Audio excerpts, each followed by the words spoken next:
for people coming another time. Oh, good. Webster. Hi, Denisha. Thank you. And Longfellow, Hamilton. Good. Jackson. Excellent. Sounds like my tour today. No, I'm kidding. I actually was only at a couple schools today. I wasn't in.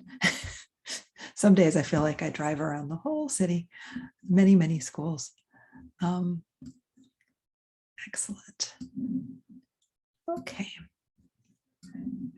So as you're coming in, yes, if you could please put your name, the school or schools, and your child's grade level, that would be great. Oh, this is great. Wow, we already have 30 people here. That's wonderful. Thank you. All right, I'm going to go ahead and get started. Hi, everybody. My name is Karen Anderson, and I am the Arts and Enrichment Coordinator for Pasadena Unified School District. So that means I'm in charge of all the arts programming from K through 12, and also gifted and talented education, and all things generally enriching for students. I mean, many things are enriching for students, but that's all sort of under my bucket. We always kind of joke about and other duties as assigned, which is always the last bullet on every job description, right? So anyway, nice to see you all here and welcome. Oh, look at that. We have somebody drawing. I guess I need to disable the drawing tools. Let me do that if I can.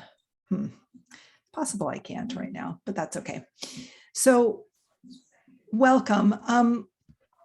So the purpose of tonight is really just to give an overview of the identification process, some changes that we've made, and sort of some of the history and the way that we go about identifying students for services and gifted and talented education, as well as what services we provide, and the purpose of doing this all.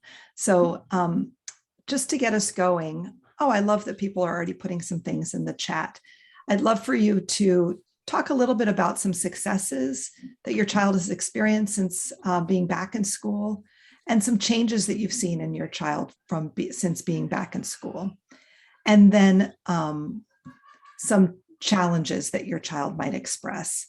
And I'm going to go ahead and put us into breakout rooms for this, because I think it's nice to be able to connect with other parents. And if you could keep to the prompts, that would be great. I think it's helpful to be able to talk about, oops, sorry, I'm going to stop sharing. To be able to talk about those successes first, and we're going to talk about that at the end as well. So let me go ahead and, so what I did is I actually I just made breakout rooms that you can join yourself. So I put them in by grade level. So I put a K2 room, a third grade, a fourth grade, a fifth grade, and a middle school room. So you could join by your grade level. If you'd like, that would be great. Or if you want to go to another one, that works as well, just to sort of have them be, sort of grade alike, even though they're different schools. So you should see something that says you've been invited to join a breakout room, and you can choose which one you would like to join. Oh, look, I see people doing it. That's great. Let me know if you need help. And I'll go ahead and put those questions in the chat again, too.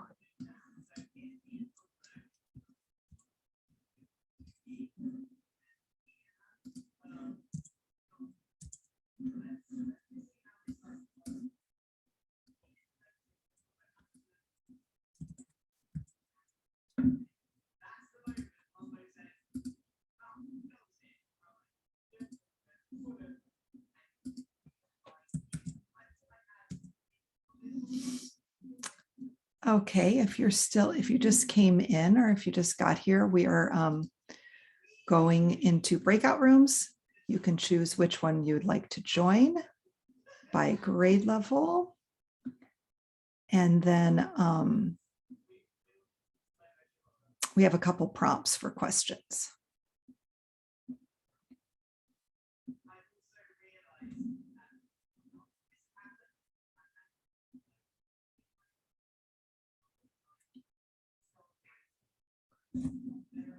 So a couple people in here still. Can I help you to join a room, or would you rather talk in here for a minute?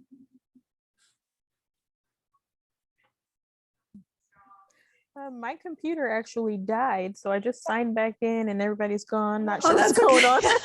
Thank you. So what happened is we're actually joining a breakout room to answer a couple of questions. Okay. So it should say somewhere on there, join a room. And then you can decide which one you want to join based on grade level. Okay. Let me see. What grade level is your child in? He's in fourth. Okay. You know, the fourth grade one is big. I should have made 2 fourth grade ones. So if you'd like to join the third grade group, it's smaller. Okay. Okay. Yeah. Thank you. Thank you.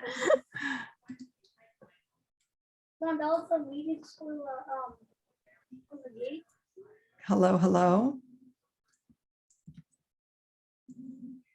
Oh, I see someone is driving. So we are just in breakout rooms really quickly just to check in with fellow parents. So are any of you that are in here currently, Gladys or Michelle or Fresh or Ryan Patterson? If you'd like to join a room, please do. Or if you'd like to sort of hang out and wait till we come back, that works as well.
Hello.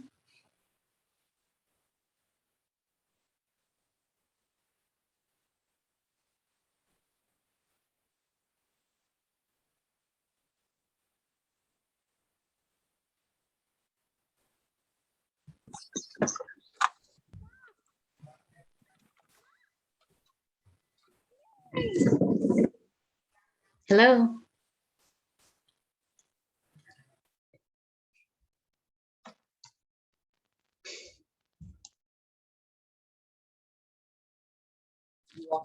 Hi, is there somebody there? Yes, hi, this is Gladys. Hi, Gladys. This is Jennifer. Hi, Jennifer. Sorry, I just kind of got in. I'm not sure what we're supposed to be doing. I don't either. This is the gate conversation, right? Yes, that's what I believe. Okay, so I'm a parent too, so I don't even know, is this the right place to be? Are you a parent? I am, yes, I'm a parent. I have a fourth grader at San Rafael Elementary. Okay. So do we just hold and wait? I'm not sure. I see on this kind of chat box just a question that says, what is a success that your child has experienced since being back at school? What is the biggest change you have seen in your child since returning to school? And what challenges does your child express? So I'm not sure if we're supposed to be talking about this. Is this like a breakout room? It seems like it maybe.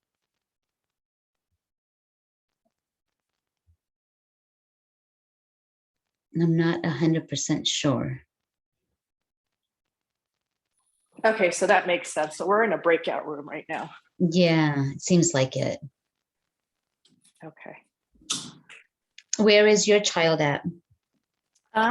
We're actually out of district in Glendale, but I'm thinking of bringing him in next year. So I wanted to explore what options there are. So is your child currently in Gate? Yes. Okay. So I know within Glendale, we missed the cutoff by a few points. So I don't even know if in PUSD, if he would even make it on, but I saw this flyer. So I was like, oh, let me just join and listen in. So that's why I'm here. Okay. What offerings do you, like additional offerings do you get? Well, you know, if I guess we received the notification when he was in second grade. And then at that point, we kind of went into COVID mode. And so to be honest, I'm not I know we went to a couple of sessions where he got to interact with other children and do some fun activities and events. But then we went into COVID mode. So that's why I'm here to kind of find out what there may be coming up for this year. I know that they do some, in the past, they've done some field trips and things of that nature that I would be, hoping maybe could happen this year. I'm not 100% sure. That's great. And it looks like a few other people are joining us. So we're not going to be so lost anymore. Yes. We're coming back to the main room. So it'll just be a few Karen, minutes. something that came up in our group was a lot of us were looking for school support for the Gate community. And I'm wondering if that's something that you're gonna talk about today. We've noticed that our teachers really have to focus on the kids that lost a lot of learning. And so we're noticing that our kids that didn't lose learning over the pandemic aren't getting as much time and attention in the classroom. And I know at Willard, we used to have a Gate coordinator that would come in and give that time. Certainly during the pandemic, she'd set up meetings with all the Gate kids, but she's gone now. I was just wondering if that's something that you're going to cover today or ask you to cover today. Yes, absolutely. And Miss Partma, Lauren Partma, is the new Gate person at Willard. So that's who you would connect with. So we didn't lose. Yeah, I mean, the person moved on to a different position, but the position still exists. So it's Miss Partma, and she's awesome. She's actually doing her doctoral work right now in gifted ed. So she's great. Well, welcome back, everybody coming in. I know it's tough when we get a group of parents talking to stick to the prompts. People like to talk about the things that aren't working, and they don't always like to talk about the things that are working. But thank you for having a little bit of time together and just to talk a little bit. And I heard some positives about coming back in person, some of the social emotional benefits that you've seen. I also am happy to hear that I heard some people talking about doing the program through USC this summer as part of Project Reach Each, which is a collaboration we're doing with USC. So some third grade students got to participate in that program this summer. So I'm so glad that you're here and that you had that experience. Dr. Kaplan at USC is my mentor. She's why I got into gifted education, starting in about when I went to USC in about, when was that? 2005, 2006, around there. So for my graduate work. So anyway, thank you for coming back together. So I see another question about a GATE coordinator by school. So each site does have a GATE liaison. In some cases, that person is the instructional coach. In some cases, that person is a teacher. In some cases, that person is the principal. In some cases, that person is another type of coach, but they're not necessarily called GATE coordinators. They're called like the GATE site lead. So at Field, that's Muchen Yang, since that question came up. She's the new instructional, she's one of the instructional coaches there, and she is also in charge of GATE. So they haven't necessarily had any parent meetings yet. I know the schools are getting things organized. The first priority in this first, trimester has been safety and instruction. Let's just get everybody in safely and have instruction happening in a safe as possible way. So some of those other meetings will be happening. And you can always, ask at your particular school. So we're going to go into some ideas here, just to give a big overview, because I know people come to the GATE program with a lot of ideas about what maybe they think it is, or based on their prior experience from when they were children, or from different schools, or from different districts. And I just want to give sort of a broad overview of what we do here in Pasadena and why we do it that way. So first of all, we do have a board documentation, board policy on coordination and identification of GATE services, and then instruction and services. So those are actually listed right there. And the board policy states that the governing board believes that all students deserve an education that challenges them to reach their full potential, and the district shall provide gifted and talented students with opportunities for learning commensurate with their particular abilities and talents. So I always think it's important to start with defining those words. When we're talking about, and I really like to look at Gagne's definition, which is really about the raw gift, which is the possession and use of untrained and spontaneously expressed natural abilities in a particular domain, whether that's leadership or creativity or math or science or language or nonverbal reasoning. There's a lot of different ways of looking at that. Athletics, that untrained and spontaneously expressed ability. And then what we do is we try to identify that untrained and spontaneously expressed natural ability in order to develop the talent, right?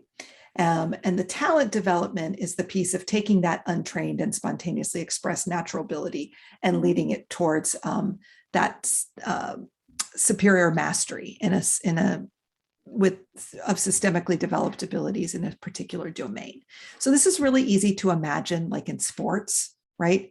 People understand immediately that in sports, you see kids that have just natural gifts, right? They're 3 years old and they are coordinated in a certain way.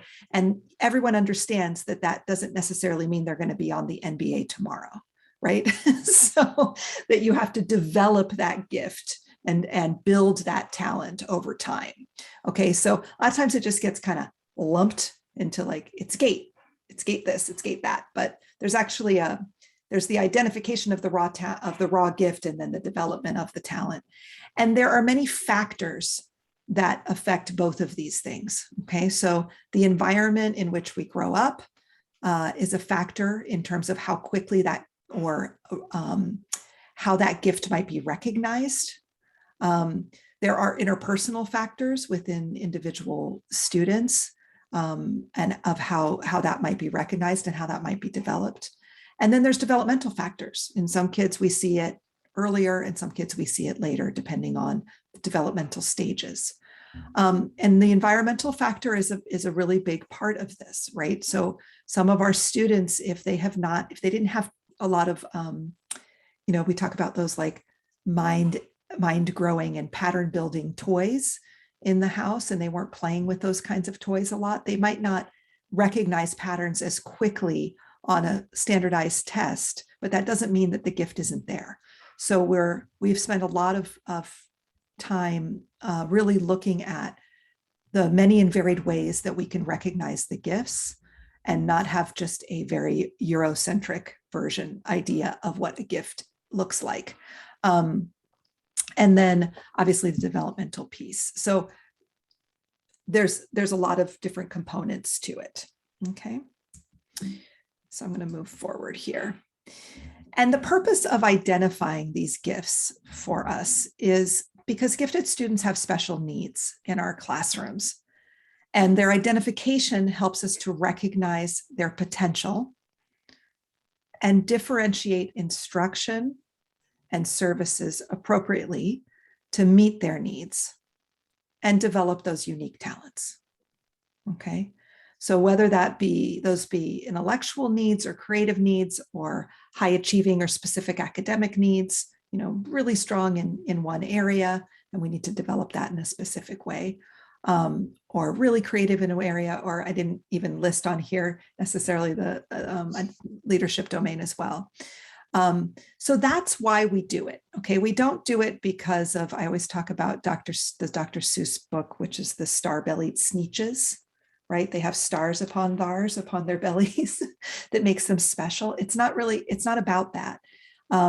It's really about those special needs, and those special needs being recognized in order to develop those needs. And sometimes those needs are not necessarily positive, right?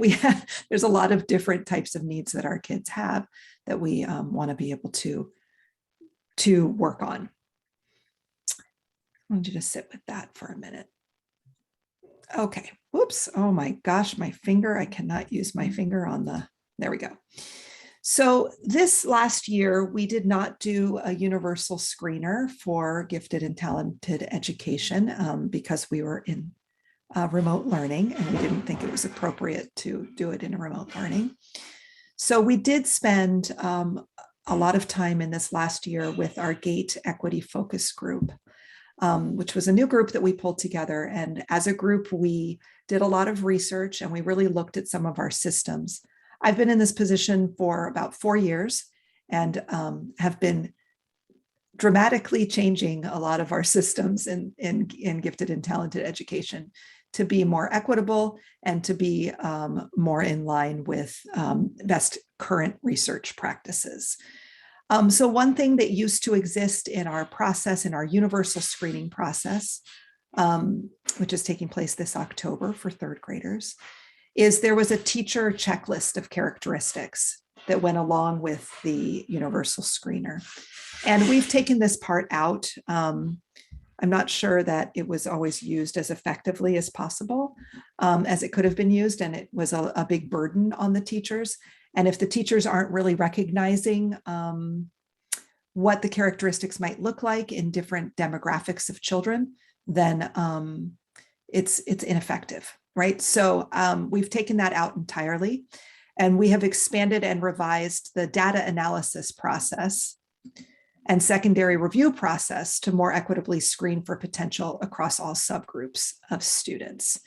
So basically, and I'm going to get into it. So, and we used the research of Dr. Marcia Gentry, who just came out with, not just last year or so, came out with a really comprehensive report on gifted education across the nation that talks about disproportionality and identification. We do better in California than many states in our country, and we do better in Pasadena than many districts in our state, but we still don't do what we need to do in terms of finding the potential in all of our students.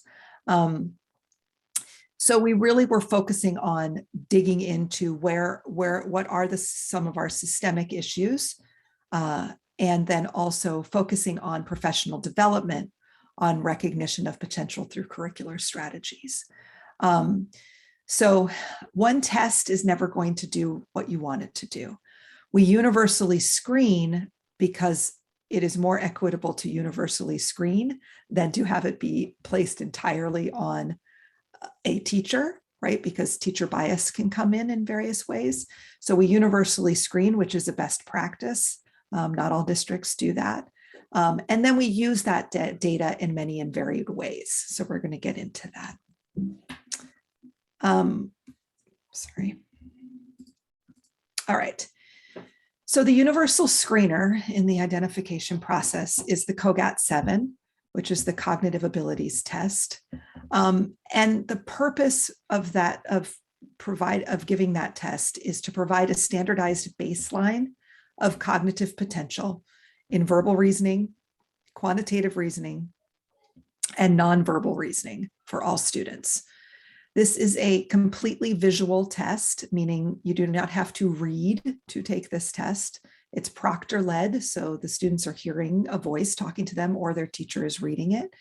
And the verbal reasoning is about making connections with pictures and language, hearing certain prompts and deciding which picture goes with that. And then the quantitative reasoning is a lot of patterns, number patterns, and that kind of stuff. And then the nonverbal reasoning is that sort of creative thinking. So it's paper folding and all sorts of different things that are allowing it. It's actually really just seeing the abstract. So in all layers of these tests, it's being able to determine what is not there from what is there, whether that's verbally, quantitatively, or non-verbally. So the universal screener is happening this year for all third graders and all second graders. The other piece is that we always universally screen all students who are new to the district in 4th through 8th grade. So those students are being screened right now as well. The third graders are being screened right now. The second graders we're going to screen in February. So we're breaking it up a little bit. But they'll be taking it. It's the same universal screener. The COGAT is scored.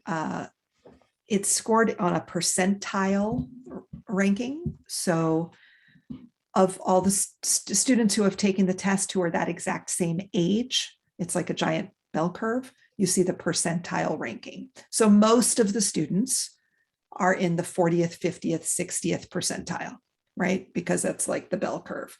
If students are in the 10th, 20th percentile, there's probably something else going on there. So this screener does really help us in looking at all of our students, not just for identification of gifted students, but if someone's scoring in like the 10th percentile in verbal reasoning, there's probably another issue. So sometimes it could even help us with further testing down the road.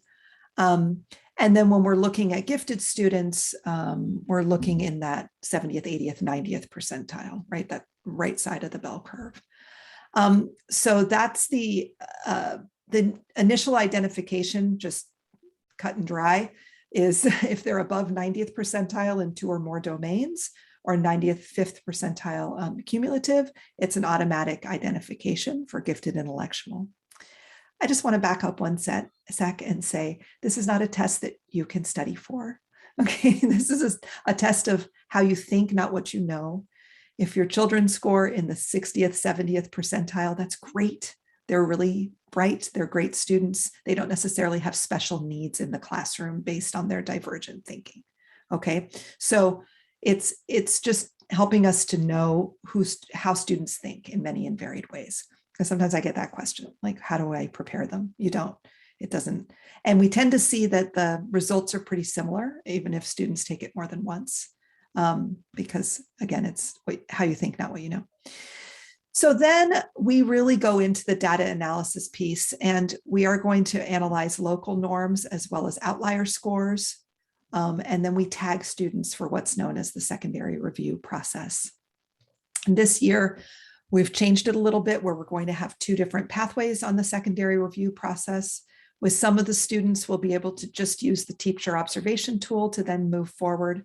And with some of our students, we will move into a portfolio review process. Okay. And that process is very much curricularly driven. So through the lessons, we see how students respond, and then we can identify through that process.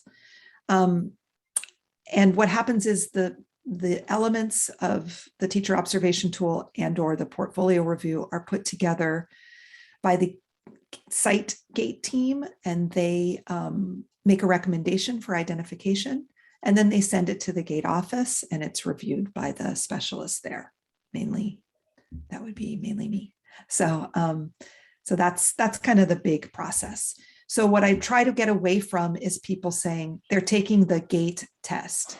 This is not a gate test. This is a test that helps us know how all kids think. So it helps to inform our instruction for all kids.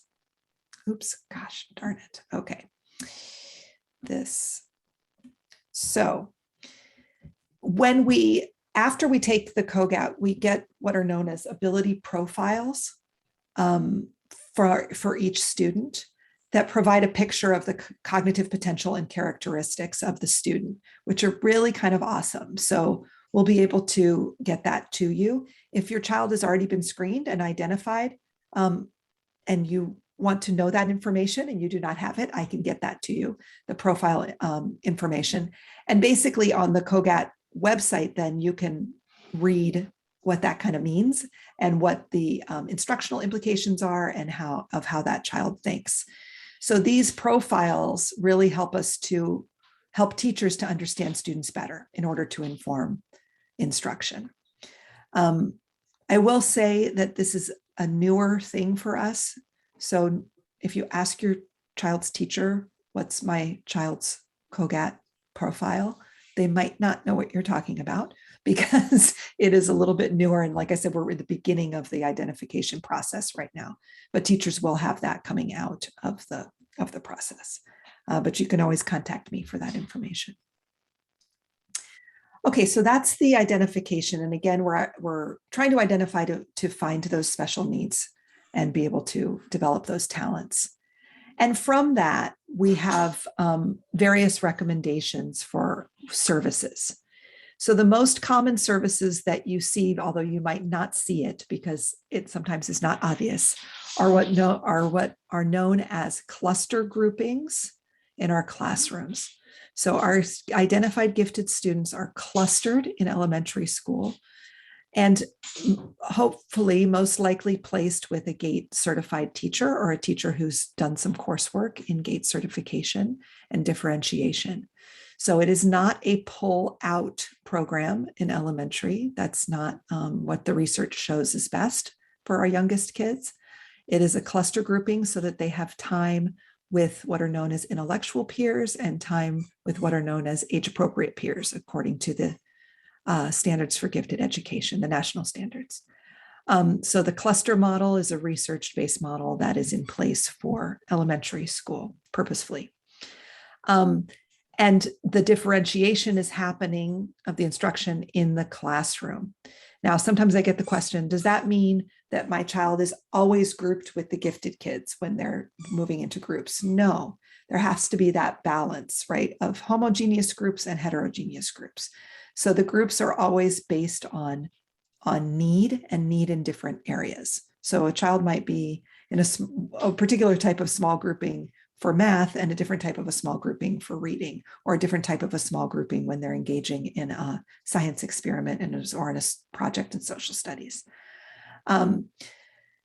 The other structure is independent study, which is supervised by a certificated district employee and offered through special tutors or mentors. So that tends to happen through our CIS, what was known as independent study before the pandemic, which is a little bit different during the pandemic, but that also can happen in a regular classroom, that a child goes down a pathway of independent study that comes out of the core curriculum and is, but maybe other children are not working on that exact same thing, right? So that's a form of differentiation.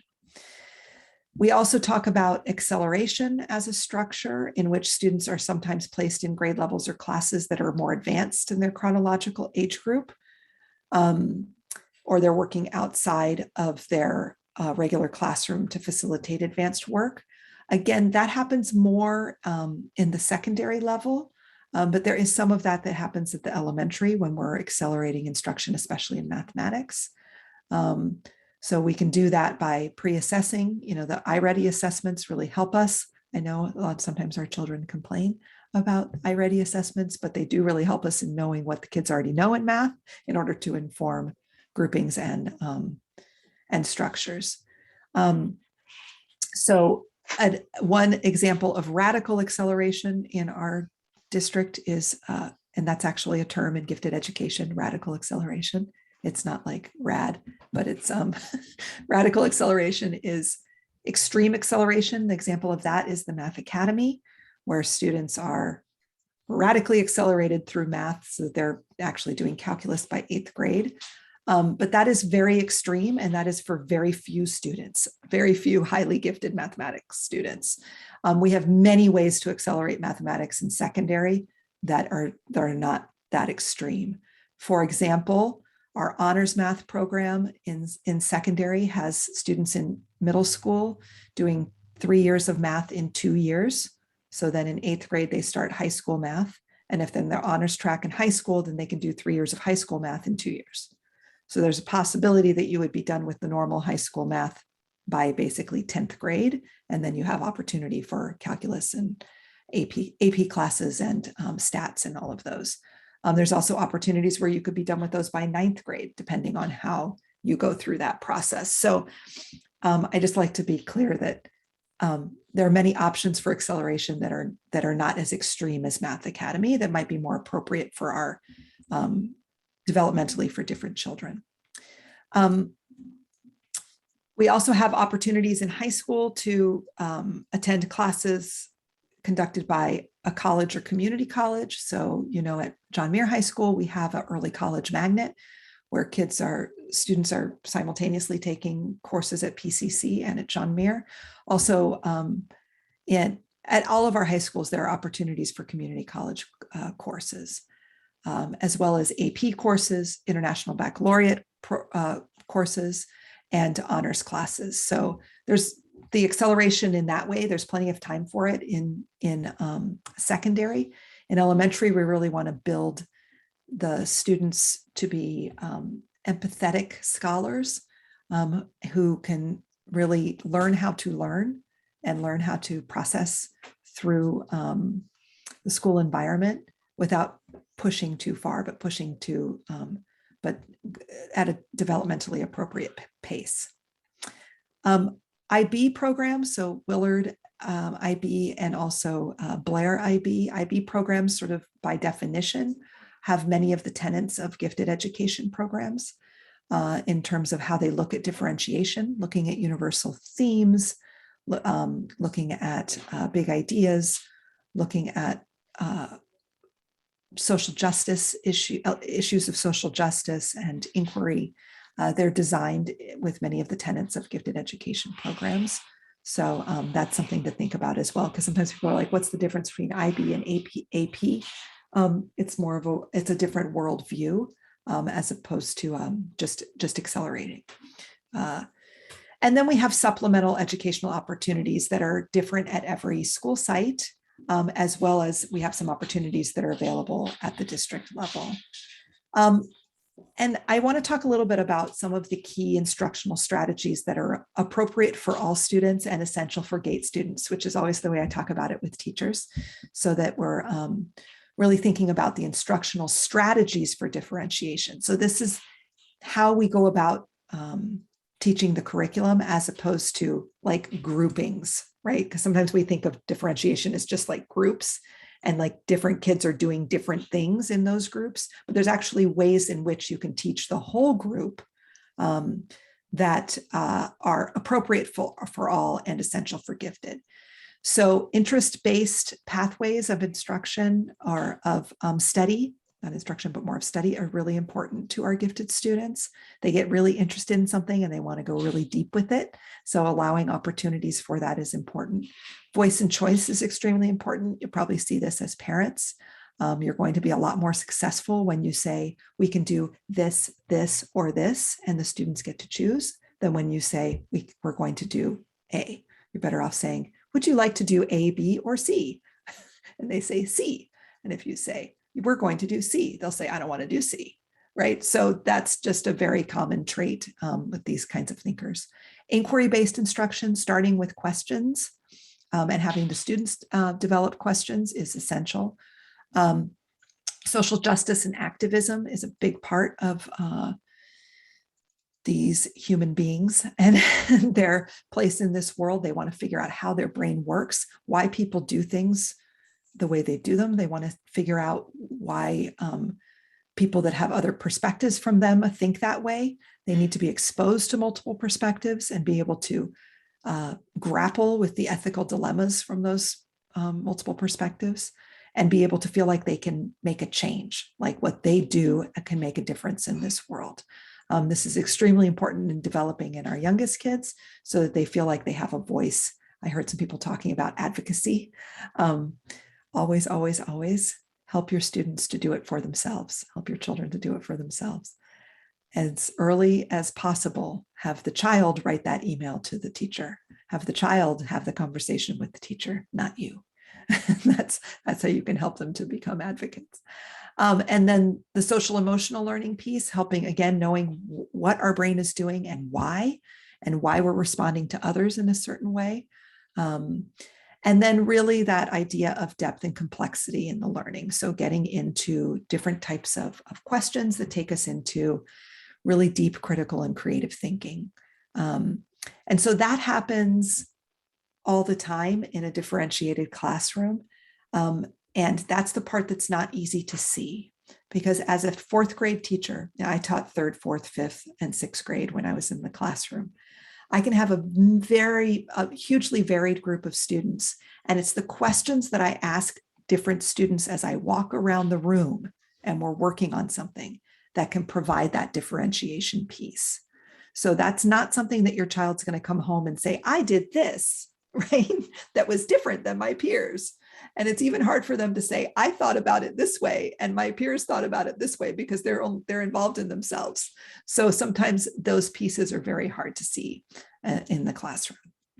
But that's really what we're getting at. The important work is done at the professional development level with teachers on the instructional piece. Okay. So I'm going to just pause because I've been talking for a long time. And I want to make sure that, in case there's any questions in the chat. Okay. So I always like to look at the services that we provide as through what is known as the MTSS model, which is the multi-tiered systems of support. So often multi-tiered systems of support are talked about in terms of behavior or in terms of academic challenge, but every service that we have in the district in schools has multi-tiered systems of support. Basically, you take it out and you put in a stovetop. We have someone is cooking at the same time. So we have tier 1, which are services that are offered to all students. We have tier 2, which are services that are offered to some students or being engaged in by some students. And we have tier 3, which are services that are individualized and offered to few students, right? Or teachers. So in terms of GATE services, we have district-wide professional development offerings. We have Canvas courses for the teachers on GATE and SEL and on instruction, on what I call GATE 101. And we have a Monday, the staff meetings, GATE professional development that happens. So that's offered to all across the district. And then we focus in on equity in terms of tier 2. So we have Project Reach Each going on. This is in year 3 at Hamilton and Willard. So this is our partnership with USC. That's all about the curriculum to reach all students. Reach Each is the idea. But it was funded by a grant from the Javits Foundation, which is one of the few federal grants for gifted education, with Dr. Kaplan there. And we're adding Madison and Jackson to Project Reach Each this year. And then we have vertical cohorts with monthly professional development happening. Vertical cohort is a group of teachers that's like, there's one from kinder, one from first, one from second, one from third, one from fourth, who are like the gate lead teachers at each of those grade levels. We're doing monthly professional development with the teachers at Washington and Madison to focus on equity and identification there. And then we also have a project called Project Change, which is about developing potential in our youngest students that many of our K-2 teachers have engaged in over the last 3 years. So our young, even though, you know, we're not necessarily formally identifying then that yet, we're looking at curricular strategies to meet kids' needs at that age. And then in terms of the tier 3, we're individualizing to build leadership across the district with the California Association for the Gifted Teacher Institutes. We had, oh my gosh, what were my numbers? I had over 100 teachers last year attend Teacher Institutes with CAG. We had 7 administrators that attended the CAG Administrator Institute. We had a big cohort of teachers. I think we had 15 that attended the USC Educator Institute.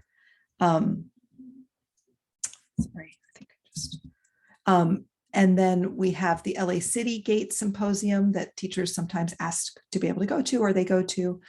We do a lot of one-on-one coaching. So when I say we, that's me and the Gate site leads and other instructional coaches who have specialty in this area. And then we also do what are known as learning walks with the coaches and the administrators.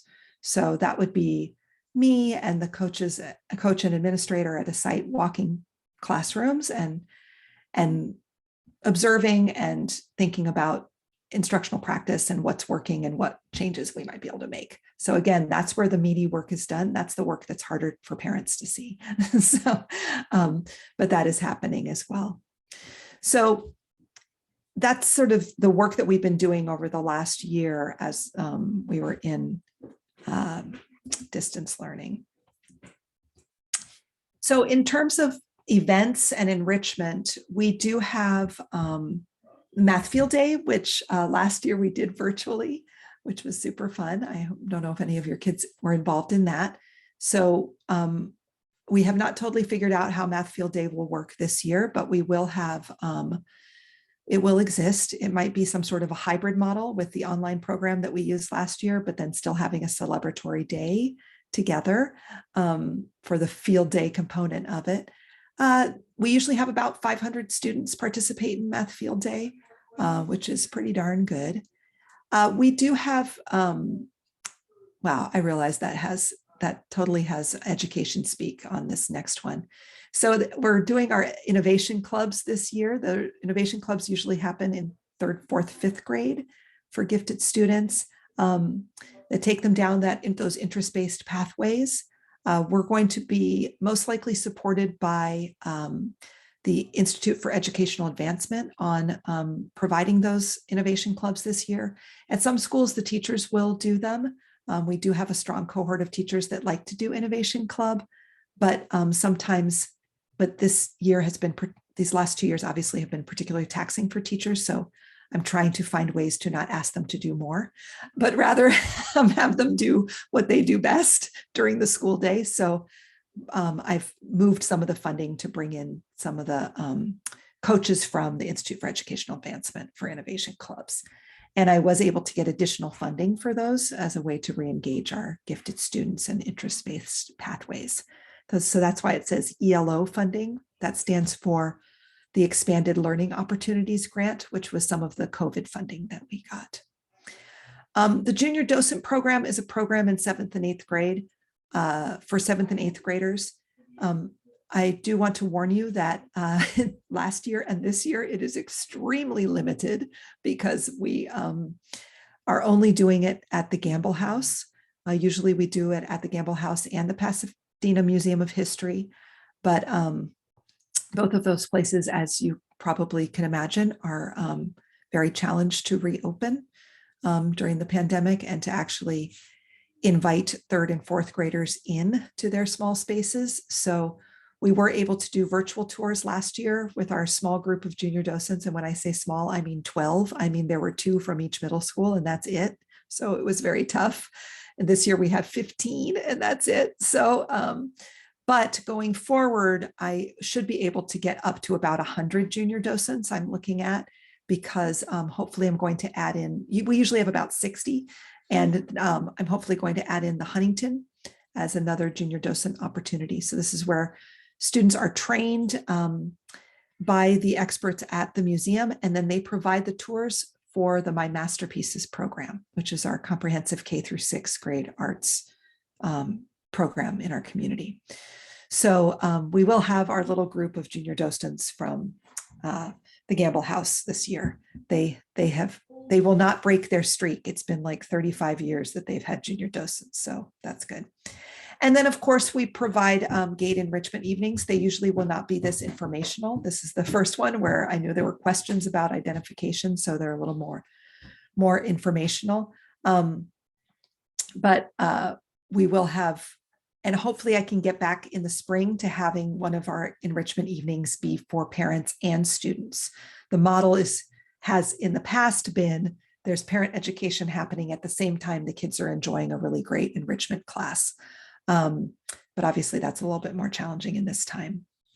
And then our website, if you go to gopusd.com/gate, or just go to the pusd.us and find gifted and talented education, there are tons and tons of resources on that website for parents. So links to articles, videos of past presentations, links to resources. There's lots and lots of stuff there for you.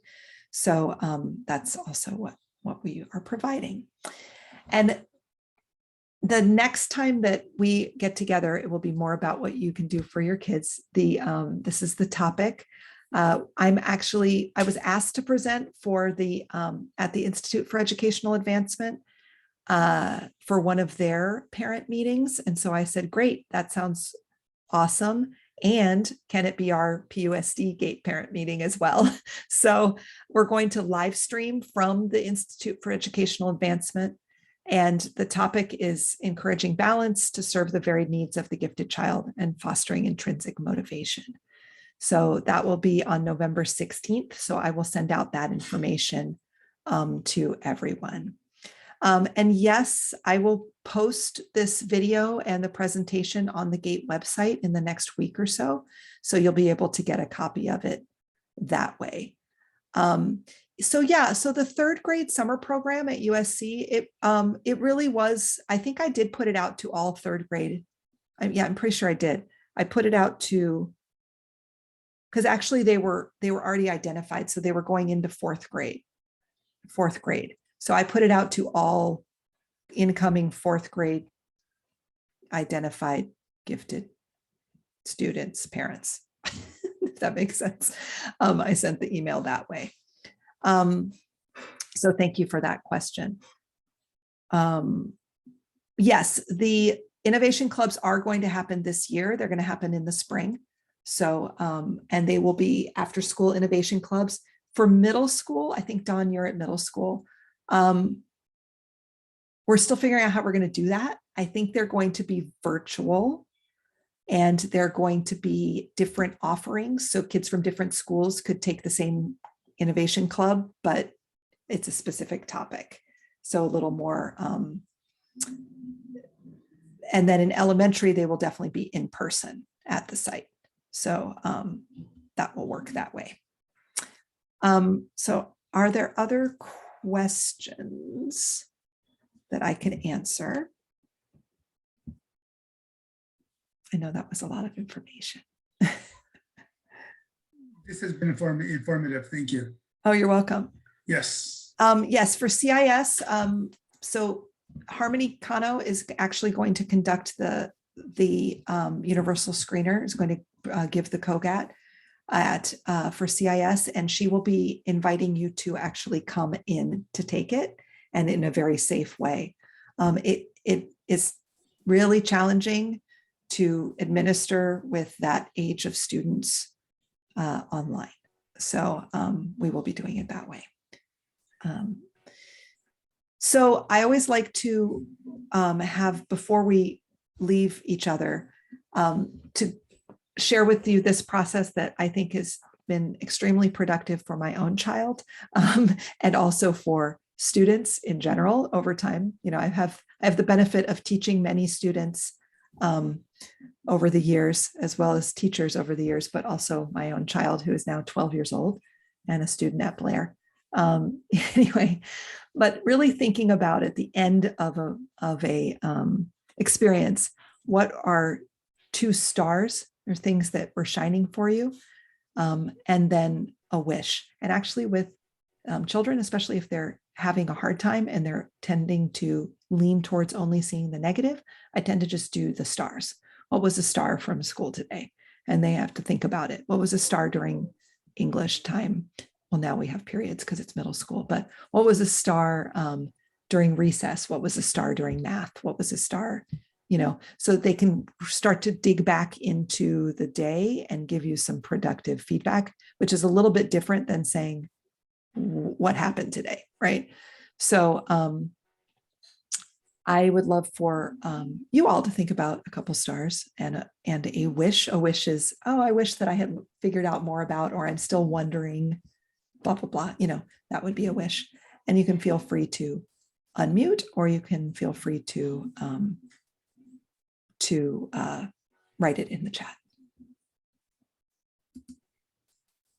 I learned that we can request this COGAT profile, so I will be requesting COGAT profile. So that's something new. And I wrote down some notes regarding the other stuff that's available. For example, the Math Academy or other options available. So I learned something new, so it was good. Thank you. Thank you. Other stars or wishes?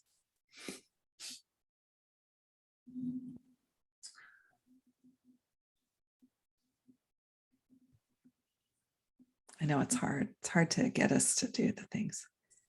Oh, interesting. Anne, are you still here? Yes. For the arts. So we do not, and I know I'm the arts coordinator and the GATE specialist, but we do not currently in PUSD have a category of identification for artistic. That is something that is in my goals, but I really wanted to solidify our process in intellectual, creative, and high achieving before we went into adding leadership and artistic and athletic, which are the other categories that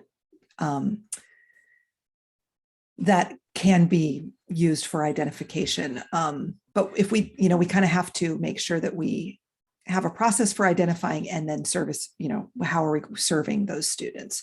So artistic tends to, at this point, might be more identified as creative, but we're still developing those processes. It just takes time. I don't want to just do it just to do it and then not have it figured out. Although we do have really strong pathways for the arts in our high schools, especially. Well, we have our arts magnets, and then we have our academies.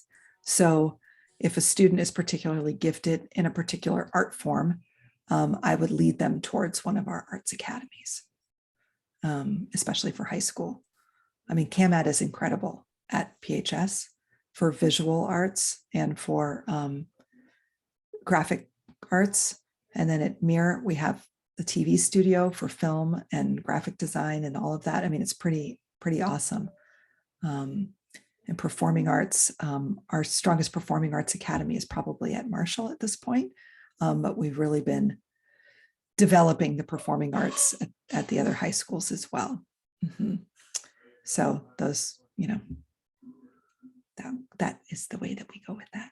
In elementary school, it's so important for our kids to have many and varied experiences and to dabble with a lot of different things. So I really don't like to define students as being one way or another in elementary school. I think it's good for them to go down interest-based pathways, but it's really also significant for them to have experiences with a lot of different types of things. Oh, thank you. There's a lot of work and effort that we don't see. That's true in a lot of ways. So I appreciate that. That star, Jennifer. Hi, my name's Emily. My 2 stars for tonight were I enjoyed learning about the identification process Uh-huh. and also about the innovation clubs. So thank you. You're welcome. Hi, I'm Kwame. Can you Hi. hear me? I'm Yes, I driving. can. Hi, my kid was one of the kids that did the USC over the summer, the Reach each. reading without words. Uh-huh. Is Mhm. that it? Yes. And well, I really enjoyed that she was able to do that class, and she loved it. She loved everything about it. Somehow, towards the end of this summer, my kid has taken a turn into the arts, and I know what you just said. Mhm. However, I don't know how to encourage her. You know what I mean? Like for reading and writing, it was really easy because, as a parent, I have like a couple of things that I have to do. I have to tell her to read. She sees it on all of the pamphlets that her teacher sends home. And then writing, like she learned how to write and I just made her write. But I started summarizing what she read. But she loves to paint and she loves to sketch. Mhm. But I want to encourage that. Mhm. And I don't know how to without sounding like I'm making her. Well, that's always the thing, right? That's the fine line. So I think, first of all, play, big canvases, little canvases, get big butcher paper, big brushes, little brushes, different types of materials is a lot of play right now is super important. And then questions, leading through inquiry. So what do you think? I wonder what blank looks like. I wonder what fear looks like. I wonder what safety looks like. I wonder what power looks like. What colors would you choose for that to define, or like what colors make you think of power? So just like questions, and then saying like, I'm really interested to see what that might look like. What kind of lines would you use to express an idea like that? Or wait, that character that we were reading, like we read this book together. I wonder, like, if I had to like use one type of line to draw that character, what kind of line would I use? Would I use spirally lines, or would I use zigzag lines or dotted lines? Like, so sometimes it's just opening up thinking around it rather than trying to be like realistic with it. So I would encourage the abstraction. Like, what would it look like if we made a painting that where we did everything from our shoulders, right?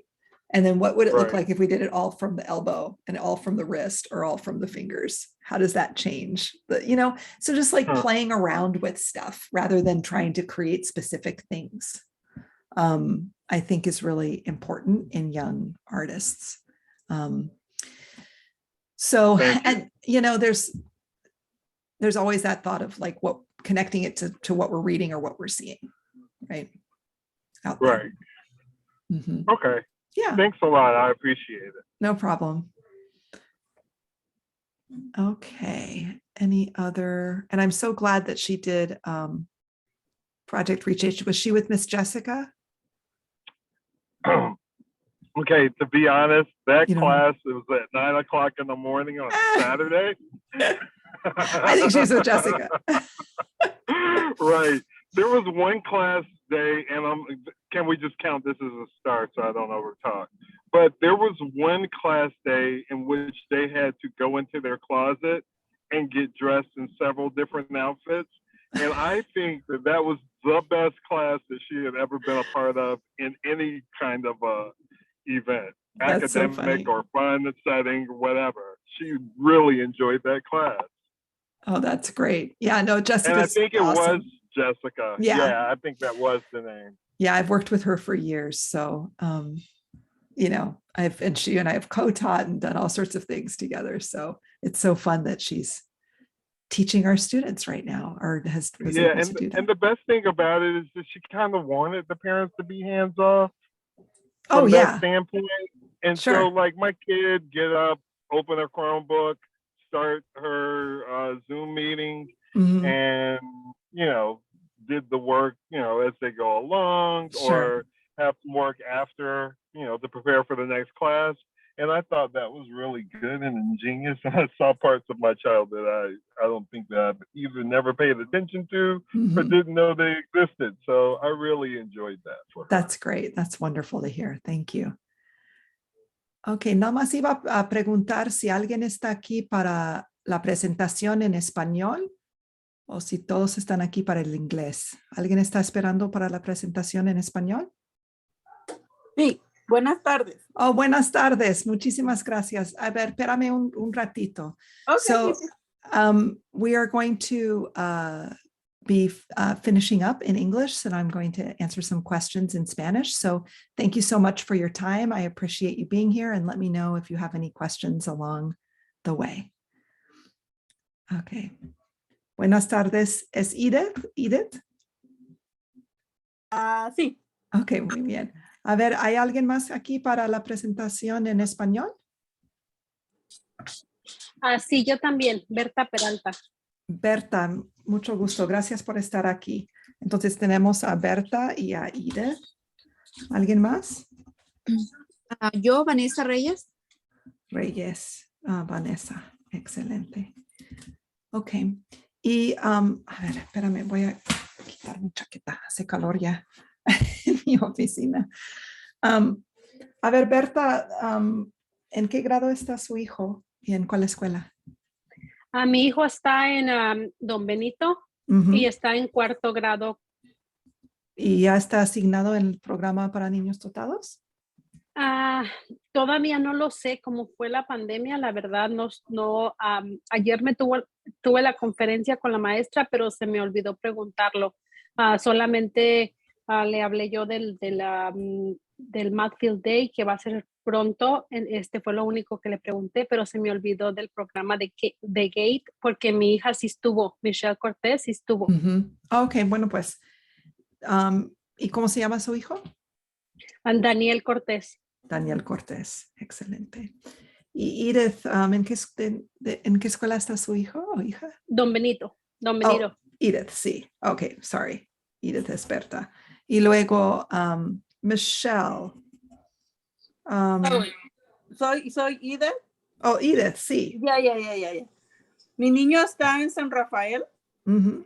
Y su nombre es Victoriano Jerónimo. Oh, sí. Está en el 4º también, ¿verdad? Sí. Ok, excelente. ¿Y Vanessa? Mi hija está en el grado 6 en Washington. Y su nombre es Valentina Salgado. Oh, sí. Valentina Salgado. ¿Y dónde estaban antes? En Jackson. En Jackson. Ok, muy bien. Excelente. Entonces, ¿y Victoriano está en el 4º, me dijiste? ¿Victoriano? Sí. Sí, en el 4º también. Ok, muy bien. Excelente. ¿Y quién más? ¿Hay alguien más aquí para el español? Sí, Patricia Medina. Hola, Patricia. Hola. ¿En qué escuela está su hijo? McKinley. McKinley. Ok, ¿en cuál grado? En el 8. En el 8. Ok, muy bien. Excelente. Entonces, 1, 2, 3, 4. Ok. Tenemos 5, pero tengo 4. A ver. Galaxy S9. No sé quién es. Sí, soy yo, Patricia Medina. Oh, es Patricia. Ok, muy bien. Es difícil saber. ¿Y Denisha? Oh, tal vez todavía está aquí. Ok, perfecto. Entonces, ustedes 4 ya tienen niños que están asignados como en el programa para niños dotados y talentosos. Entonces, la presentación que yo hice era sobre cómo identificamos a los niños y luego cuáles asistencia tenemos para la instrucción y servicios de instrucción para estos niños. Pero quería empezar con ustedes sobre cuáles preguntas o bueno, cuáles ¿qué han observado de sus hijos ya ahora que hemos regresado a la escuela a la escuela, que hemos regresado a la escuela? ¿Qué han observado en sus hijos? ¿Qué cambios han observado?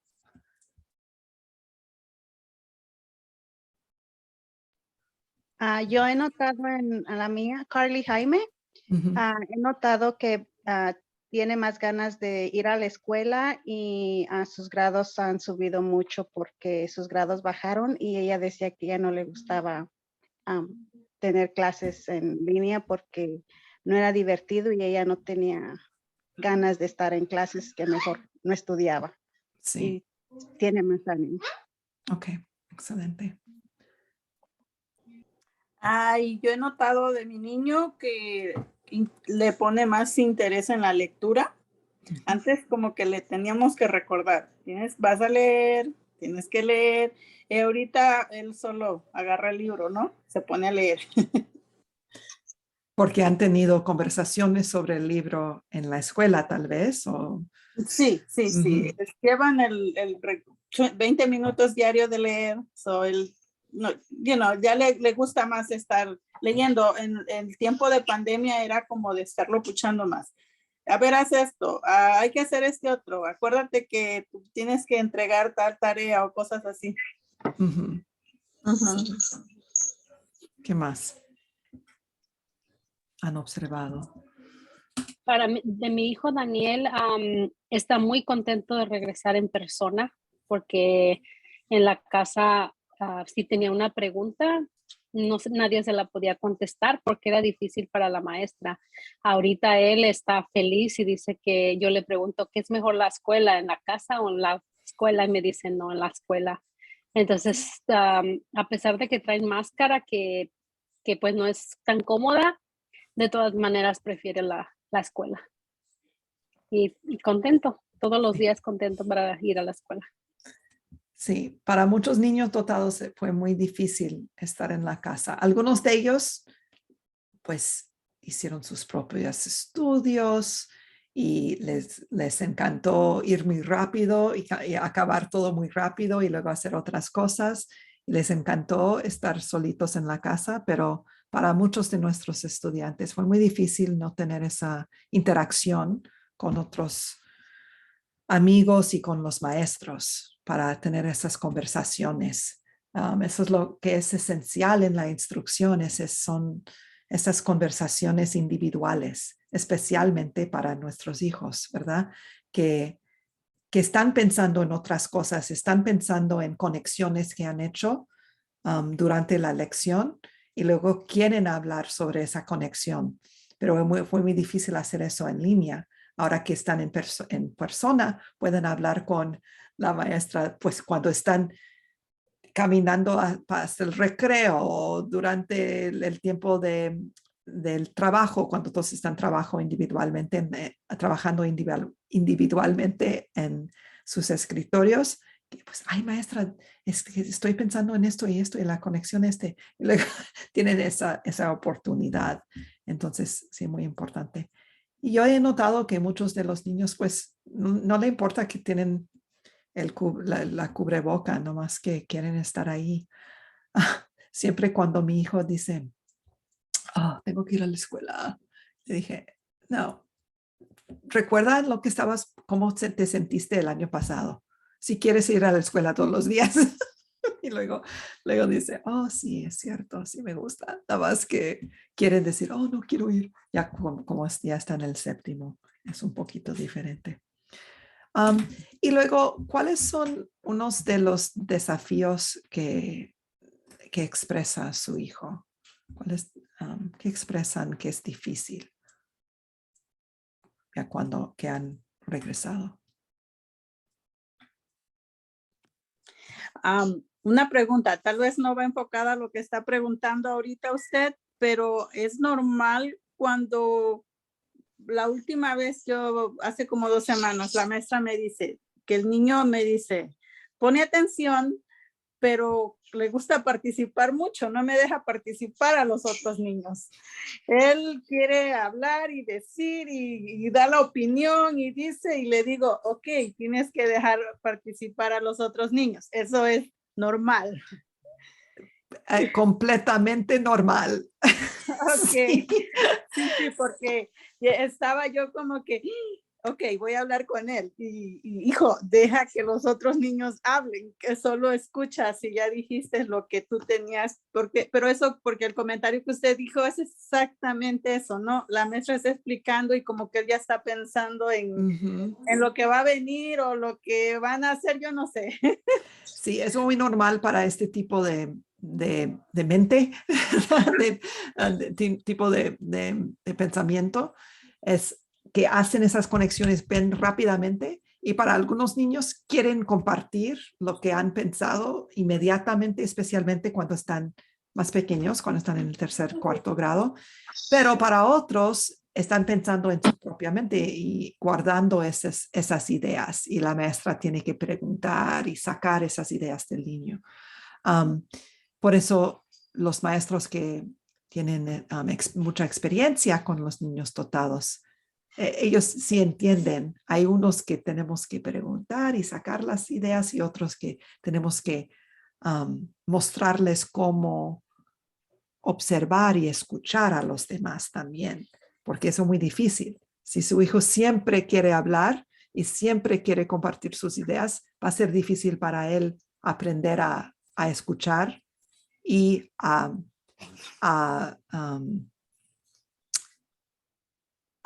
estar bien con las ideas de los demás.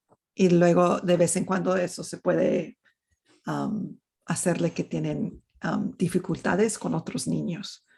Entonces, se puede hacer como un programa de 2 veces que quieres gritar o quieres decir algo, espera y escuche a 2 otros niños y luego la tercera vez tú puedes alzar la mano para hablar. ¿Sí? Nada más para que intentamente escucha a sus compañeros para saber que ellos también tienen ideas. Ok.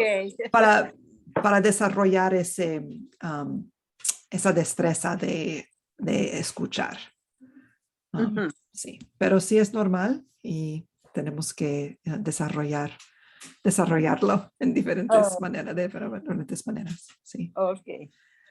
¿Alguien más? ¿Algo que ha sido difícil o un desafío para sus niños en este tiempo?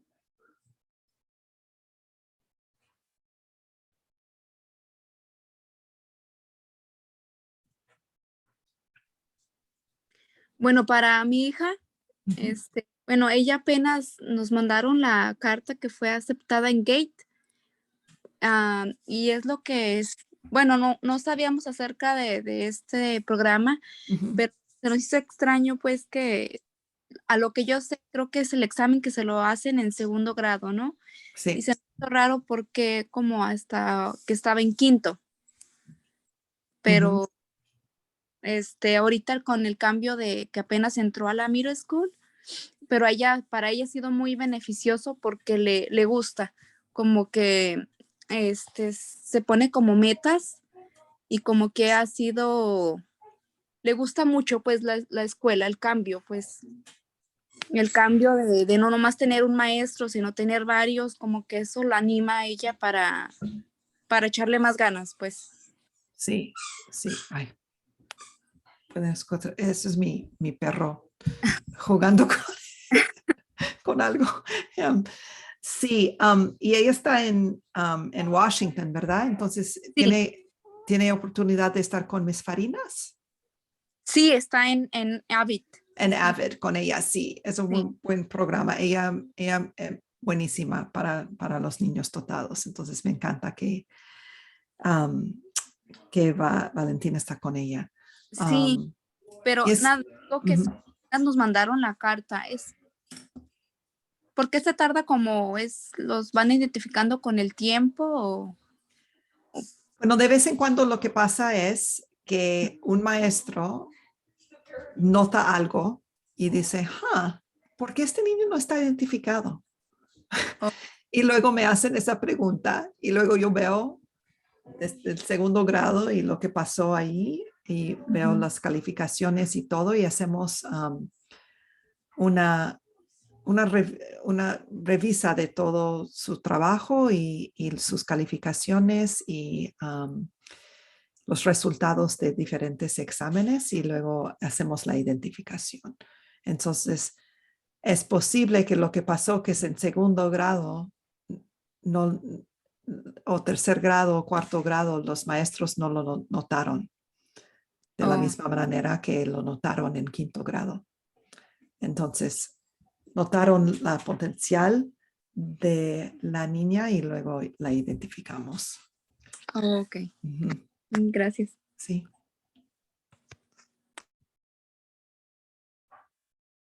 A ver.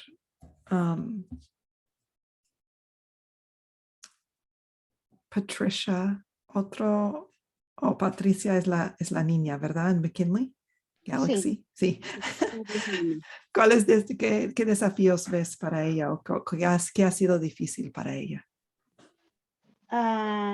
Pues hasta ahorita no he visto que se le haya hecho nada difícil porque contenta en regresar en persona.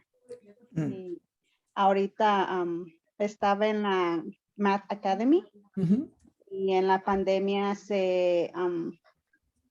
la quitaron porque ella no le echaba ganas por lo mismo de que no le gustaba estar en línea.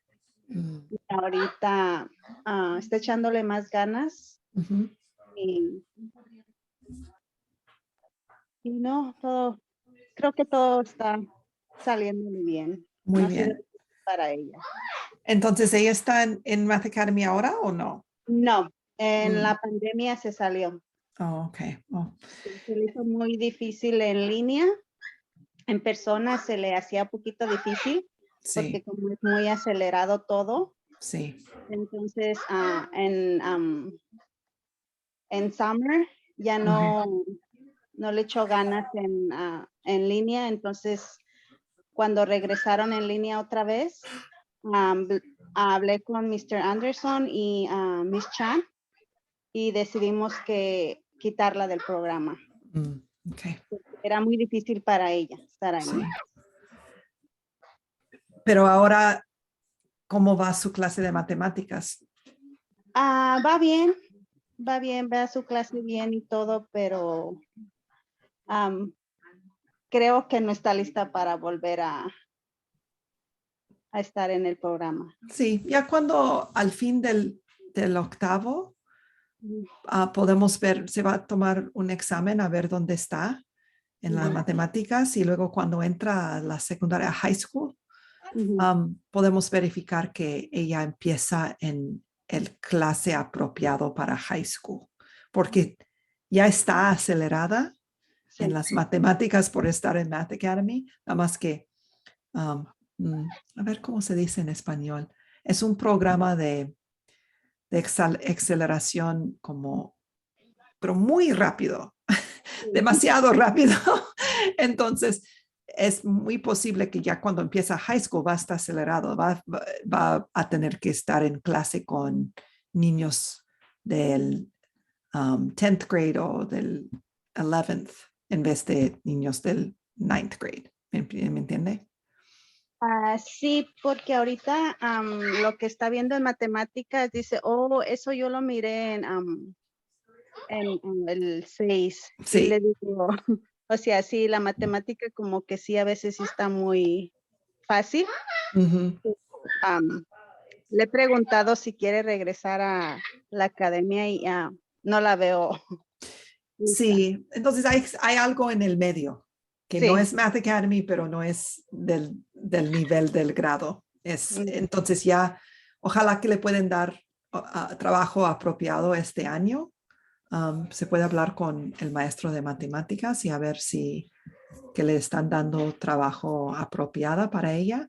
Y luego, ya cuando entra a high school, tal vez va a empezar con Math 2 o se va a empezar con las matemáticas 3, porque hay el Math 1, Math 2, Math 3 en high school. Se va a empezar con Math 2 o Math 3, pero cuando están en el noveno. Entonces vamos a averiguar eso del fin del año. Ok. Ella quiere ir a Blair. Mi otra hija estuvo en Blair y, pero como ella va más avanzada en sus clases, Blair es muy buena opción para ella. Sí, sí, sería bueno porque tienen el programa de International Baccalaureate. Yeah. Y como estuve diciendo antes, que ese programa está organizado con metas de instrucción que son apropiados para niños dotados. Sí. Entonces, sí sería bueno y también como es de sexto grado al 12, se pueden tomar clases a diferentes niveles, aunque están en el octavo, se pueden tomar clases en el high school así. Entonces, sí sería bueno si quiere estar en ese programa. ¿Y ella habla español? Sí, sí, habla español. Pero no ha tomado no estaba en el programa de 2 idiomas, entonces. Okay. Estaba, pero en el segundo grado a Miss Walker. No sé, creo que la sacaron de ahí cuando estaba con Miss Walker en McKinney y la sacaron del programa de... Oh, pero eso es diferente porque McKinley no tiene el programa de 2 idiomas, eso fue de ELD, del desarrollo de inglés. Sí, porque en Blair tienen clases en español también, que tal vez podría tomar, pero depende, porque tienen el programa de 2 idiomas allá. Entonces tiene esa clase de Spanish, se llama español para español hablantes. Entonces, le gusta el francés porque mi otra hija agarró el francés y el español y ella por eso quiere ir por la medicina. Excelente. Sí, tiene la Academia de Medicina ya también. Por eso quiere ir. Muy bien. Y todavía tienen el programa de JOSA en Blair. De JOSA. Health Academies, yes, sí. Ok. Sí. A veces estoy pensando, ¿cuál es ese? Sí. Ok. Excelente. A ver, ¿y cuáles preguntas tienen ustedes para mí sobre lo que está pasando con sus hijos? O como somos grupo pequeño, creo que es mejor hacerlo así como de preguntas.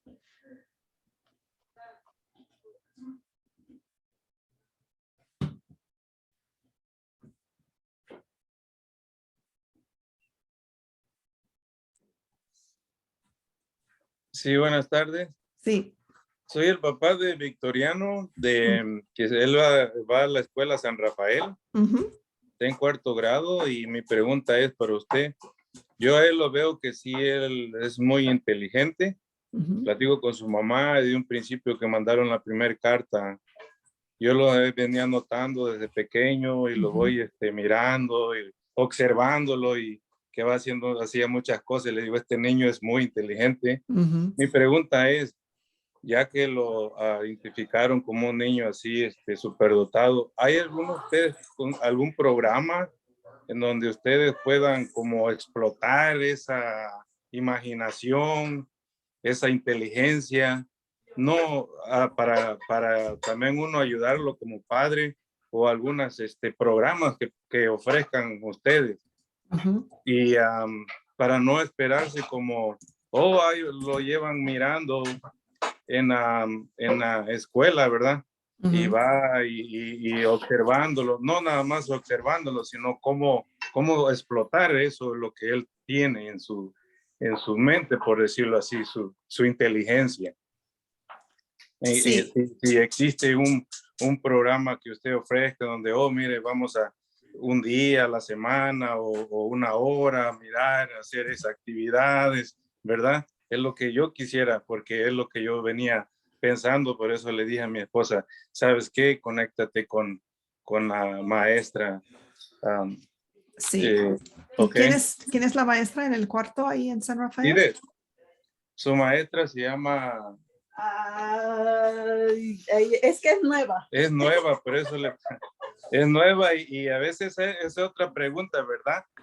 como niño, así que es identificado, entonces yo digo, bueno, ya conocemos a unas maestras por experiencia que ya tuvimos mis hijas ahí, entonces yo digo, bueno, esta es nueva, no la conocemos y no sé, ¿verdad? Entonces, a veces es un poquito difícil, ¿no? Por decirlo así. Yeah. Ajá. Lisette Rodríguez dice que se llama la maestra. Ok. So, lo que pasa es, mira, estoy hablando como los niños. So, lo que pasa es... No está bien. Lo que pasa es que en la primaria, el programa se consiste de agrupar los niños con otros niños dotados, pero en el clase normal. Es decir, para tener oportunidades cuando pueden trabajar con niños al mismo nivel intelectualmente y también tener oportunidades de trabajar con niños de su misma edad, de varios niveles. Porque hay veces cuando es importante trabajar con niños que son como yo y otras veces es importante entender y trabajar con otros niños. También el desarrollo social y el desarrollo emocional puede ser un poquito atrasado cuando el desarrollo cognitivo es muy avanzado. Ajá. Entonces, es muy importante para los niños en la primaria estar en un grupo heterogéneo, un grupo mezclado, pero tener esas oportunidades con otros niños dotados también. Entonces, eso es el programa que tenemos en la primaria porque es basado en la lectura profesional para niños dotados, que es mejor para ellos en esa edad tener variedades de oportunidades y aprender de niños que son similares a ellos y también aprender de niños que son un poquito disimilares. Y los maestros hacen la diferenciación de instrucción en la clase. Y eso es lo que es muy difícil para los padres, saber cómo se parece esa diferenciación. Entonces, de vez en cuando es haciendo grupos a los niños, pero otras veces es la manera de instrucción, es hacer muchas preguntas, hacer que los niños hagan preguntas cuando le presentan algo, es tener opciones en el clase y tener oportunidades para expresarle en el clase, es tener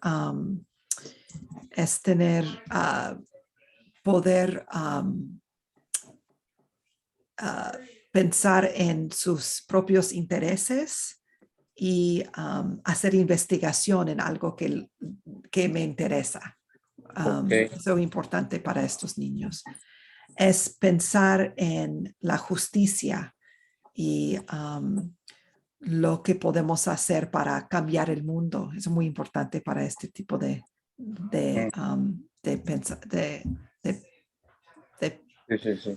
pensar. Y también es pensar con profundidad y complejidad. Es decir, las maestras hacen diferentes tipos de preguntas a diferentes niños de vez en cuando. Aunque están leyendo el mismo cuento, algunas preguntas, varios niños no saben cómo responder, pero otros niños sí. Entonces, esa es la diferenciación que pasa en la primaria. Y la persona en San Rafael, que es el experto, es maestra Stewart. No sé si la conoces. Sí, la conozco, la maestra, sí. Sí, entonces puede hablar con ella si tiene preguntas de cómo se están haciendo la diferenciación de instrucción ahí, porque me parece que ella se va a estar apoyando a la maestra nueva. Pero sí le dan a conocer como a cada maestro, por decirlo así, como a mi niño, sí le dan a conocer a la maestra que él es un niño así. Sí, Ok. sí, Para que, alright. ellos saben. Sí, Ok, ya lo tienen en su lista. Y perfecto. el viernes tenemos conferencias. Ajá, Entonces ustedes pueden hacer esa pregunta a la maestra también. sí. Se puede hacer la pregunta de qué está pasando en el salón para diferenciar la instrucción para mi hijo. Y haga la pregunta de la misma manera que me lo hiciste. Sí, Yo ¿verdad? veo que es muy inteligente, yo veo que es muy creativo y quiere expresarse de diferentes maneras. ¿Qué se está haciendo para desarrollar ese talento? Exacto. Pero Ujú. afuera de la escuela no hay alguna programa. Sí, tenemos algunos programas que sí que se pasan afuera del clase, pero la mayoría de la diferenciación está durante el clase, pero sí tenemos al programa de matemáticas, Math Field Day, que se va a empezar aquí más en el segundo semestre. También vamos a tener unos clubs de innovación que van a empezar también en el segundo semestre. Y de vez en cuando tenemos oportunidades de clases que se puede tomar en la universidad. Teníamos a algunos padres aquí que sus hijos tomaron unas clases en USC durante el verano para Ok. niños de tercer grado o cuarto Ujú. grado. Entonces sí tenemos esas oportunidades también. Pero la mayoría de la diferenciación se hace en el salón de clase en la primaria. Ok, Ujú, perfecto. Ok, gracias ujú. por la Y eso información. a propósito, porque sabemos de la lectura que eso es lo que es mejor para niños de esa edad, para su desarrollo Ajá, cognitivo, emocional, social y físico. Sí. perfecto. Pues Ujú. muchísimas gracias por la información y vamos a estar más en contacto con la maestra Stuart y a ver en qué nos puede ayudar. Sí, Sí. perfecto. Ajá. Sí. Y Ok. disculpe que estoy hablando así, ¿no? Ya que estoy trabajando en el distrito, no hablo español todos los días. Oh, Tal, no, está bien. tal cuando como yo fui maestra bilingüe en programa de dos Pero idiomas, pero tu español es muy bueno. gracias, pero usted Sí, sabe cuando uno no lo usa. sí, ah, eh, igual yo con el inglés, lo estudié un poco ujú, y en el ESL y luego el PCC y ya luego que los niños empezaron con el segundo idioma, les digo, ya se me olvidó. sí, Y ya, es difícil. bueno, es Y cosas también estoy difíciles. leyendo mis notas que están en inglés. Ajá. Debía traducirlos antes, pero sí. Perfecto. No, pero gracias por la información y vamos a estar pendiente para, para mirar en qué se puede ayudar también como padre, Sí, porque no le vamos a dejar tampoco todo a los maestros. no. Bueno, lo que se pueden hacer como padres es hacer preguntas Sí. y decir, A- pues, ¿qué te gustó hoy? A ver, háblame de eso. Oh, wow, qué ya, interesante. ya. Y para que ellos puedan continuar a desarrollar sus intereses. Sí, Es muy importante cuando están pequeños que, que tratan muchas diferentes cosas. verdad que sí. Ujú. Perfecto, gracias otra vez. De nada. Hay alguien que pregunte. Ya estoy, pues ya casi ya la tengo. No, está bien, porque me hiciste que explicara el programa de primaria, entonces perfecto. Sí, así también y mi hijo hablo mucho, yo también, no sé qué. Ujú. Mire, No, eso es normal, sí. gracias. A ver, muy bien. A ver, ¿otras preguntas? Am- Sí, disculpe, yo tengo Sí. una. Ujú, A mí me llegó el email para, para este programa, pero ujú. no me ha llegado carta. Lo único es que cuando veo en la pantalla sale como Michelle Cortés, que ella ya está en el 11, Y no, yo pensé que era para Daniel Cortés, que es el que está en 4º grado. No sé si tenga que esperar la carta o por qué me llegó el email, no sé. Pues el email llegó a todos los padres que tienen niños identificados como dotado. Entonces, si tiene uno en el 11 que está identificado, ibas a recibir la carta. Ok, pero, sí, ella ya estuvo desde 2º año. Estuvo o sea, cuando empezó el programa la metieron, pero yo pensé que este email que me había llegado era por Daniel y no por Michelle. Ok, sí puedo checar a ver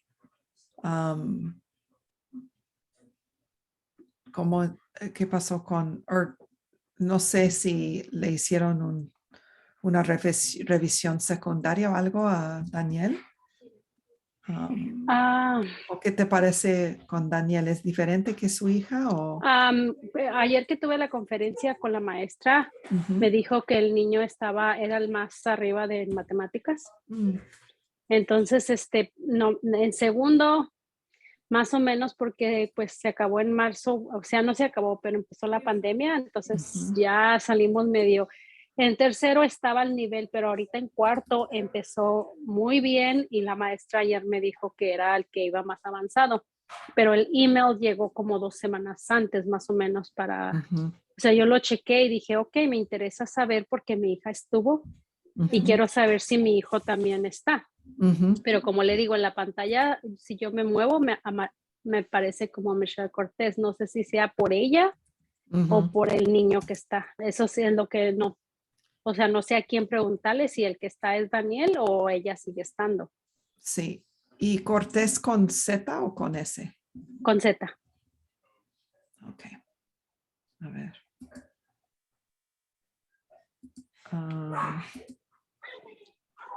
Ahí está. Ya lo encontré. Sí.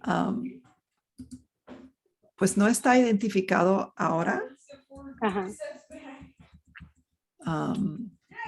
Pero podemos preguntar a la maestra, o se puede preguntar a la maestra si se puede hacer una revisión secundaria. Si ella está notando que está avanzado, porque el año pasado fue muy difícil. Sí. Le digo, estuvo al nivel, pero no como él estaba, pues. Entonces, este año que empezó la escuela está mucho mejor y está muy bien en matemáticas y en otras cosas me dijo ayer, pero y especialmente en matemáticas. Y como le digo, me llegó el email hace como 1 semana, 2. Entonces yo pensé que era para él, porque mi hija, le digo, siempre estuvo. Sí, entonces bien. necesito preguntarle a la maestra. Sí, que se hace una revisión secundaria, porque él todavía está identificado como ELD o no. ¿Que está aprendiendo inglés o no? A ver. Sí, no, a ver, ¿cuándo ha reclasificado? ¿O ya se reclasificó? Creo que sí, ya se reclasificó.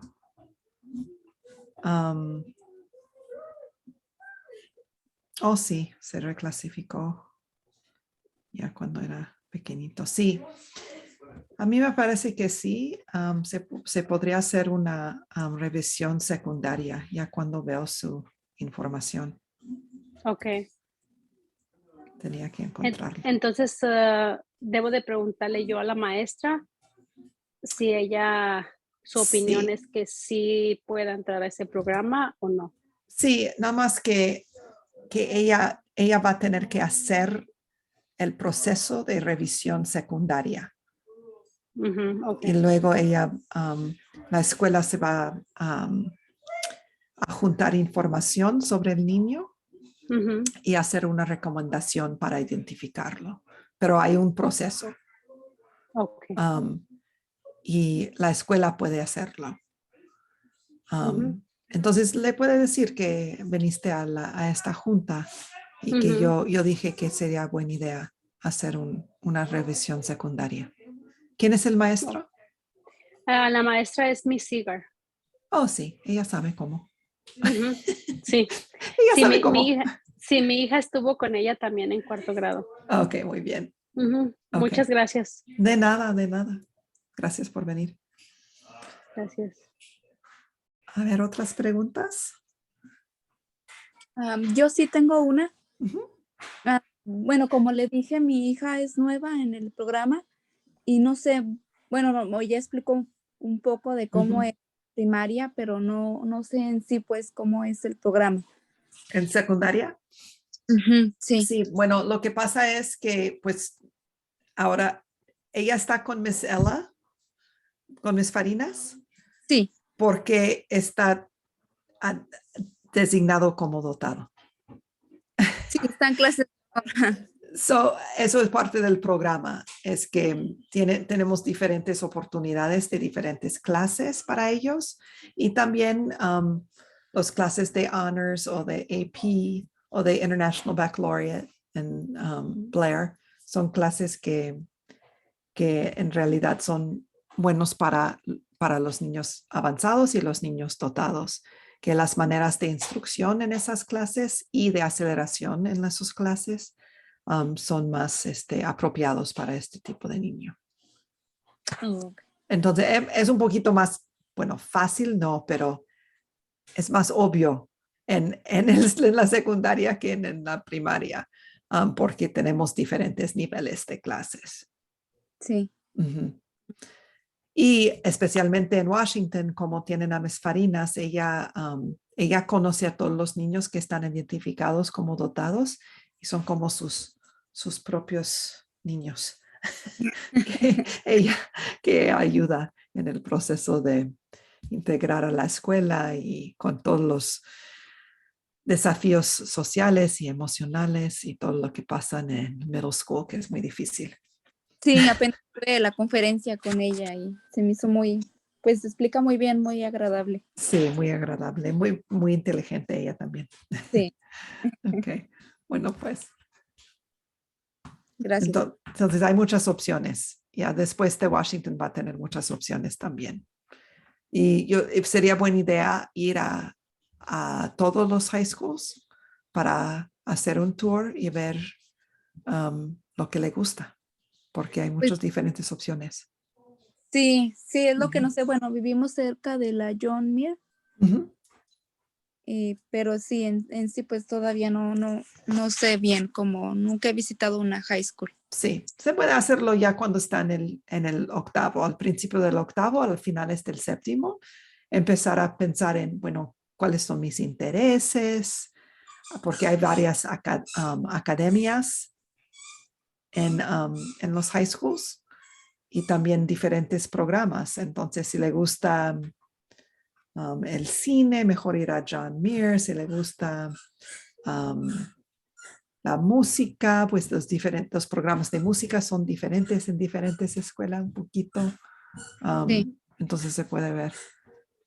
Ahí está mi hijo subiendo.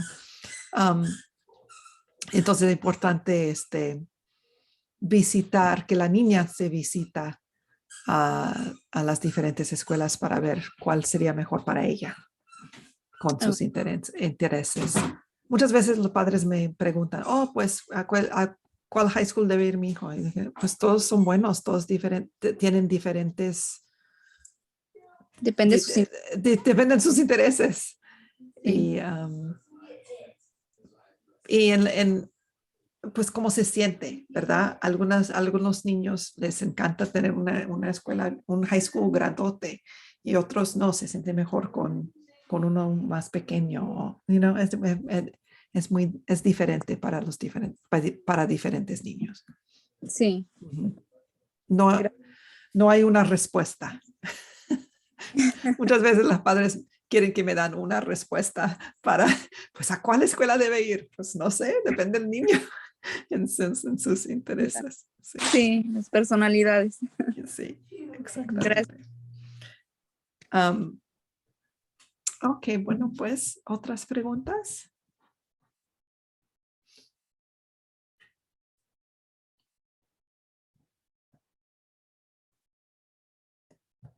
Ok, pues muchas gracias por venir y me encanta que podíamos tener esta conversación como de grupo pequeño. Y pues me pueden mandar un email si tienen preguntas, diferentes preguntas. Y ya cuando hacemos tenemos otro noche para padres, nuestro enriquecimiento para padres el 16 de noviembre. Pero va a ser un live stream. Y va a ser en inglés, pero vamos a tener traducción. Entonces, si quieren venir el noviembre 16, voy a mandar otra carta para todos. ¿Ok? Muchas gracias. Muchísimas gracias. Que tengan buena noche. Igualmente. Gracias, Buenas igual. noches. Y Gracias. por contestar todas las preguntas. Oh, de nada, de nada. Que Hasta pase luego buenas entonces. noches. Adiós. Bye. Hasta luego.